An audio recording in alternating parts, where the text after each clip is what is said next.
Hi folks, it's CherkyB here from CherkyB Makes Pipes. Today we're going to talk about pipe number 14, Covfefe pipe. Enjoy! Okay, I'm doing something different today. First off, I'm mixing up some epoxy. I'm going to actually make a pipe with two different types of wood that's glued together with a brass ring to separate. So what I've done is I've gotten this really nice piece of quilted, I think it's pine to tell you the truth. I've got a brass washer and a 5/8 dowel. That goes in there, and that goes there. And the separation there is the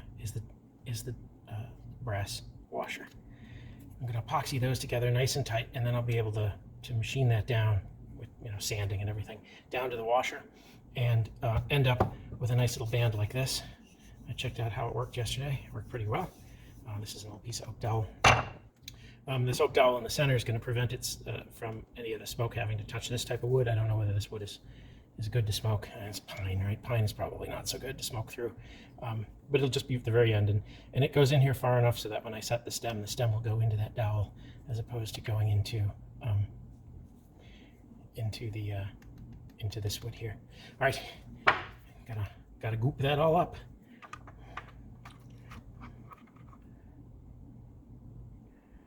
I'm using a goopy technique that I've learned on Forged in Fire. All of my techniques are from Forged in Fire. Well, not all, but many of them. This is how they often put handles onto their blades. Like goosh it all in there. Cover this all up. I've gone with the highest temperature epoxy I could find. That isn't JB Weld Black or Silver JB Weld, because I didn't want silver. I wanted a clear, so this is the best clear one I can find. It's good for a little over 300 degrees, given that it's way back from the combustion chamber. The combustion chamber is going to be over here, and this is going to be back here. Yeah, it shouldn't be that hot by then. If it was that hot by then, it would burn your mouth when it gets to you. So we'll fill up that hole.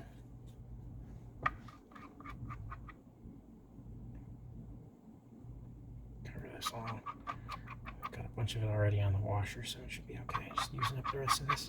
I don't know what working time is on this one. I didn't even look. Full cure in 20 sets in 5 to 8 minutes. Okay, better get going. Squish that in.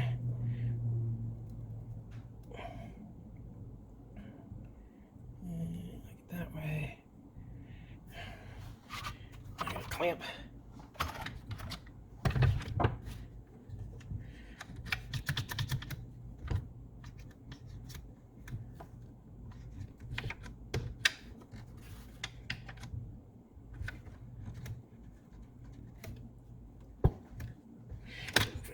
Because it's crooked. There we go. I don't quite like the way that it's sitting. I'm going to use 2 clamps is what I'm going to do. I'm going to clamp the bottom, and I'm going to clamp the top.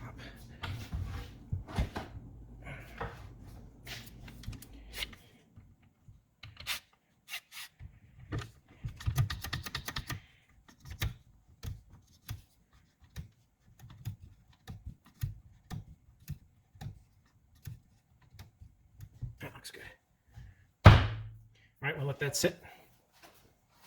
And have to come back tomorrow, see how it goes. I'm doing my steps a little bit out of order. I actually started work on the stubble, and I didn't make a clay model. This is an interesting one. I already talked to you in the video about how it's 2 different pieces of wood, and I've got a brass washer in between. Excuse me. And the design is like an elephant's foot. And I don't know why it's really called an elephant's foot, because it doesn't look like one to me. But it kind of, it's a big blooming kind of thing like this that comes up big, and a very, very beautiful stem. And we leave like a mohawk of plateau along the bottom here. And I just finished filming my unboxing and setup video of my new sander, my new belt and disc sander that I got using my Amazon points. So it cost me nothing. And now I was about ready to start in on this. I got to shape this. I got to make it rounder with that sander a little bit. I've squared off these sides here so that you know, I can get it in the vise and drill it. But I got a little nervous because it's a very complicated shape, and I said, I don't know how I'm going to make this shape. And then I said, wait a minute, CherkyB, you have neglected a step. You have forgotten to make the clay model. And that's why you have nothing but like printouts of things and what's in your head to refer to. You need to make a clay model of this and get that going before you start drilling and ruining it. So that's what I'm going to do next. I will make a clay model of this. We'll skip forward because it's very dull. But when I'm done, I'll show you what it looks like. All right, well, that went horribly. I'm not much of a sculptor, but I got the general feel for it. It's kind of a swoopy thing that comes up like, you know, like this, and it's got some angles to it, and down here is where the plateau is preserved. I think I'm just going to go drill the block now, and while this dries, and then figure out where to go from there. Well, now we're running into our first problem, which is this has to go 3 3/8 inches deep. I've, you know, used a square to put this perfectly square to the vise, which is clamped. I remember the clamps; they're important. I always forget them. But my fancy drill press only goes 3 1/4, so this needs to go 1/8 beyond that. So what I've done is I've set the depth. I've measured, you know, from here to here, and I've set that from the chuck to the tip. That distance is this distance. So I'm going to have to do this in 2 passes. I'll have to drill as far as this will go, and then I'll have to stop and raise the table on top of the drill. You know, with the drill down in the hole, I'll have to raise that table a little bit, and then go, you know, another 1/8 of an inch. Should be okay. I hope. We shall see. All right, let's give it a shot.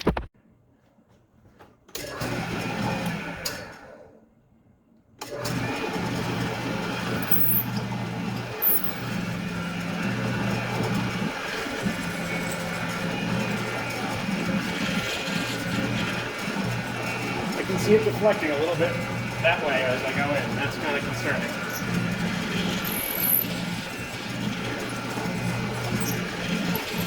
I feel like I should bump the wood a little bit that way. Just a little bit. This is just the air hole, so, you know, the shape of the air hole doesn't matter that much. But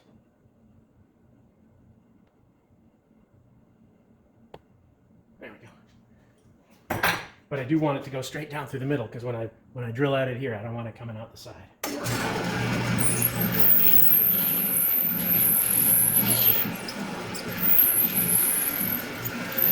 And then we bottom out. Now I have to raise the table a little bit.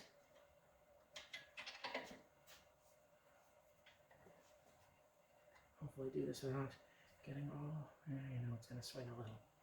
If I go in there far enough, I should do it. Hopefully I can start this up and nothing flies apart.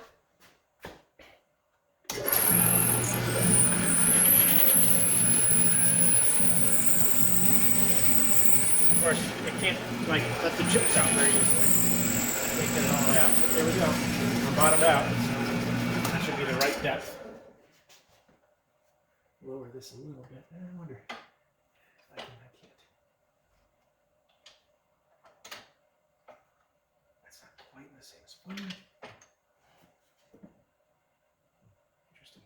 Okay. Fix that up. Rotates a little bit as I go up and down. Okay, that should be good. Now I'm going to come in here and I'm going to run my counterbore bit. Where is it? Run this guy on here. Get a nice flat surface for this to for the stem to go in, because the stem that I'm using requires a pretty flat surface that's perpendicular. All right, let me change out this bit.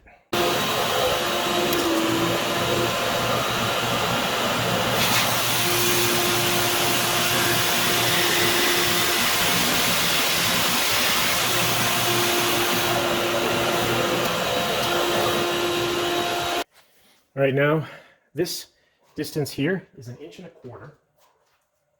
and I've got, you know, 1/8 of an inch beyond that of travel, right around 1.25 inches.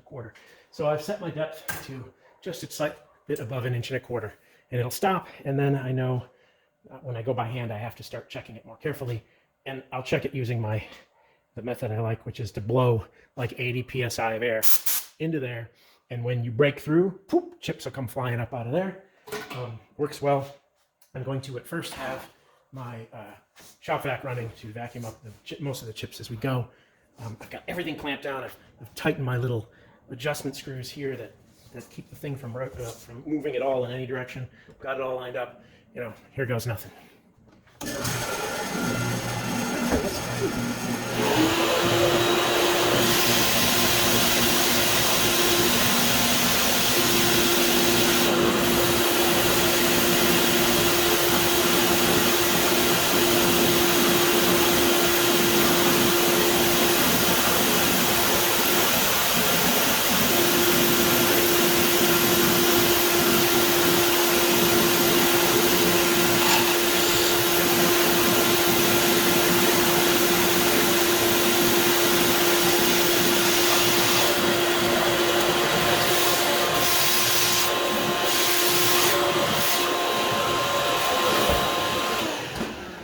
I only have 2 hands, so now we got to go by hand. I got to loosen up the little thumb screw here so I can go farther.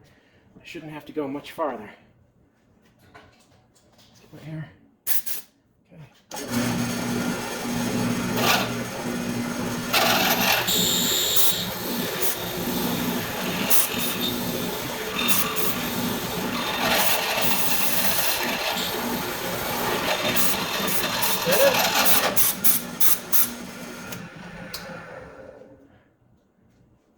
Okay. I like that. I like that method.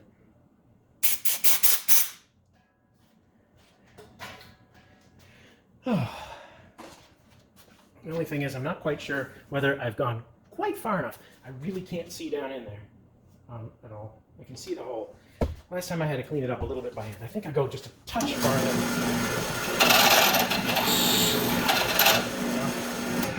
This is interesting. This is chipping out at the top here. Wonder if I need to sharpen something. Interesting.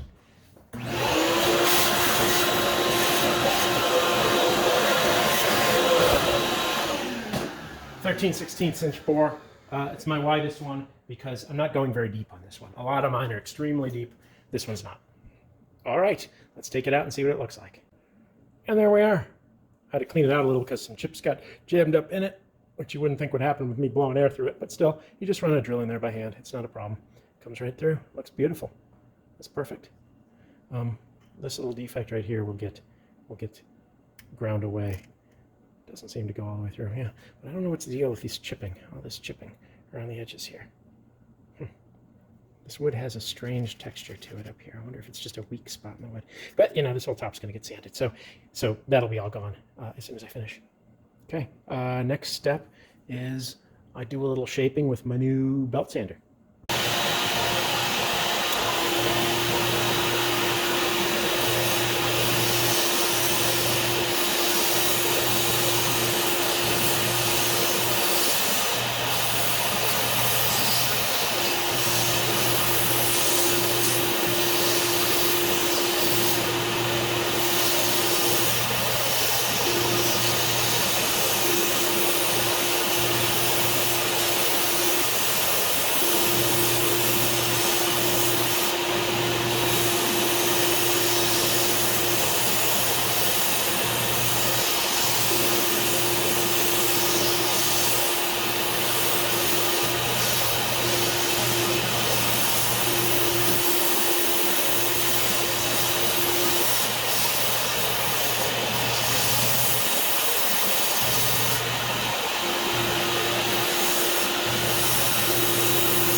definitely working much nicer, much more easily than the Harbor Freight one does.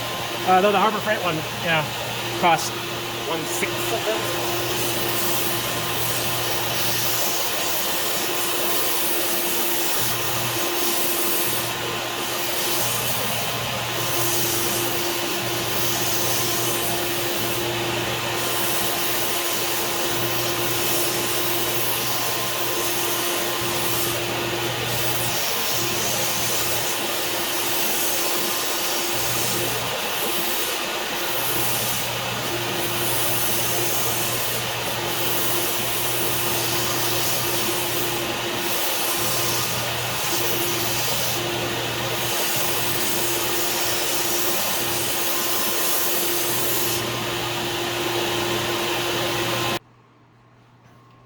All right, so I have spent a while shaping this stummel with my new belt sander.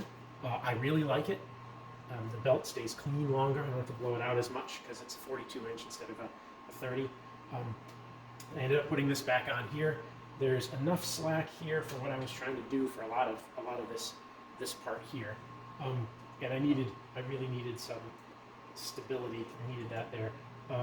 Yeah, you know, I've reached kind of all I can do with the belt sander at this point, as far as the pipe is concerned. And then I've rounded a little bit here, and a little bit here, and I've rounded that down. I fit the stem, use the disc sander for that to fit that.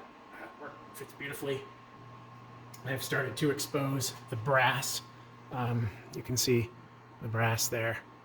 It's not exposed all the way around. There's a little bit right here of epoxy still, but I couldn't get in there with the belt sander without making it a weird shape. So I'll get in there with the Dremel and I'll shape that. Of course, I gotta take this shoulder off, and the pipe's gonna kind of look like this.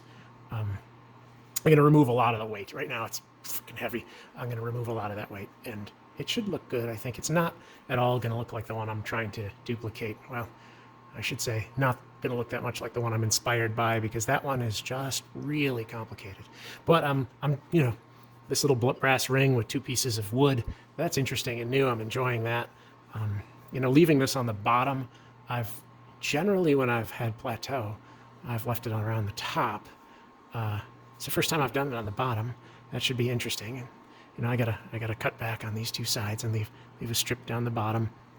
So, gosh, there's probably 8 hours of carving to go. I just spent maybe an hour and a half doing this on the sander. It's coming along really slowly. The fact that I had to stop and shoot a bunch of videos about putting my sander together really slowed me down too. All right, until next time. Well, I've skipped all the really boring parts of me carving it. So here we go. Here's the final product. Hopefully I'm on screen. Yep, good. I've done, you know, how I like to do, multiple colors. This one here is the burgundy followed by the dark brown, and then saddle tan here. This piece of wood here didn't really come out as different as I had expected it to. Getting on the screen, not quite as different as I'd expected it to. But we do, you know, you can really see the, you know, the brass ring that came out beautifully. That defect I showed when I was first drilling the bowl. I said, that little defect up there, I said, oh, that'll come out in the sanding. No, it didn't. That defect just keeps going and going and going. It's very deep. I've got another little defect back here. This really wasn't that good a burl. Came out remarkably different from how I originally envisioned it, meaning I found somebody else's pipe and I was trying to use that for inspiration. This burl just didn't want to go into that shape. Plus, it was a really complicated shape that it turned out I couldn't really do. So, you know, one of the nice things about this guy, I'll tell you, I'm keeping him. He's mine. I keep very few. I think this is the 6th one. I guess very few, almost half. This is pipe number 15 and the 6th one of mine that I'm keeping.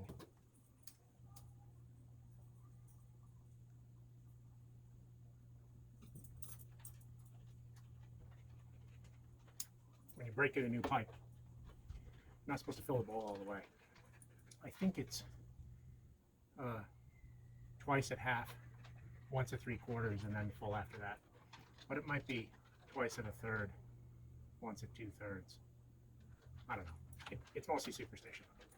But you do, I guess, want to let the char build up towards the top. I'm not sure.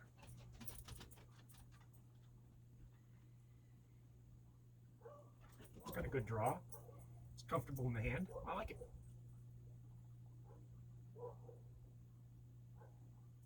All right, pipe number 15.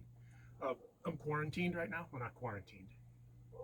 I'm, under stay-at-home orders because of the COVID-19, what I like to call the Covfefe virus. So I'm going to name this pipe after the Covfefe virus because most of the time I'm working on it, I've been at home under quarantine. Except not quarantine. What do we call it? Social isolation, social distancing. We have stay-at-home orders. All right, I'm going to sit out here and enjoy my pipe in the evening. The sun will be setting soon, and then I'll fire up the Barbie and cook some steaks. I'll see you guys later on pipe number 16. Thank you for watching.